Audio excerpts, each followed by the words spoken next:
جب انسان اللہ کے قرب کا ارادہ کرتا ہے تو اس سفر کے لیے سب سے پہلے اس کے دل کی پاکیزگی اور طہارت ضروری ہوتی ہے۔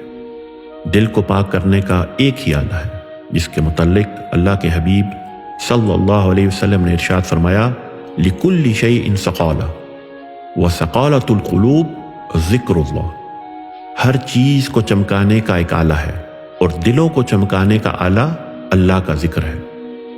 اور ذکر میں سب سے افضل لا الہ الا اللہ کا کلمہ ہے، جیسا کہ نبی کریم صلی اللہ علیہ وسلم نے فرمایا، افضل الذکر لا الہ الا اللہ۔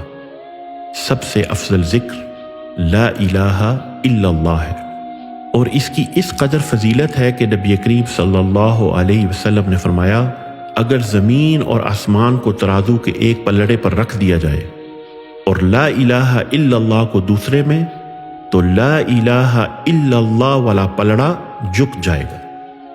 اور یہ کلمہ گناہوں کو اس طرح دھو دیتا ہے کہ نبی کریم صلی اللہ علیہ وسلم نے ارشاد فرمایا، لا الہ الا اللہ سے بڑھ کر کوئی عمل نہیں، اور یہ کلمہ کوئی گناہ باقی نہیں چھوڑتا۔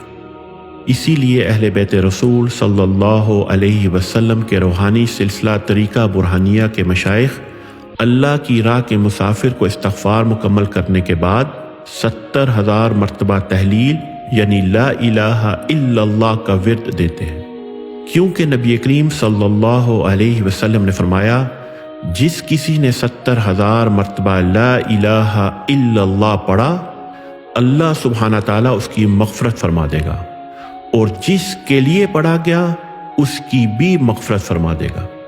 اسی طرح مشائخ اہل بیت رسول صلی اللہ علیہ وسلم کی عظیم نسبت کے خواہشمند کے لیے پہلے 70,000 مرتبہ یہ کلمہ تحلیل پڑھنا لازم ہے۔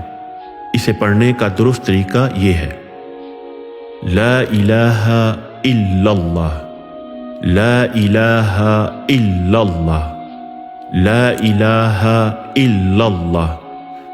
اور اسے پڑھنے کے لیے کسی وقت اور کیفیت کی پابندی لازم نہیں ہے، نہ ہی باوضو ہونا یا توجہ کا ہونا شرط ہے، بس درست تلفظ کے ساتھ ادائیگی اور 70,000 کی تعداد کو پورا کرنا لازمی ہے۔ اس بارے میں مزید تفصیل انا برہانی کے نام سے شائع کیے کہ کتابچہ میں موجود ہے۔ اس کتابچہ کو مفت حاصل کرنے کے لیے طریقہ برہانیہ پاکستان کی ٹیم سے رابطہ کریں۔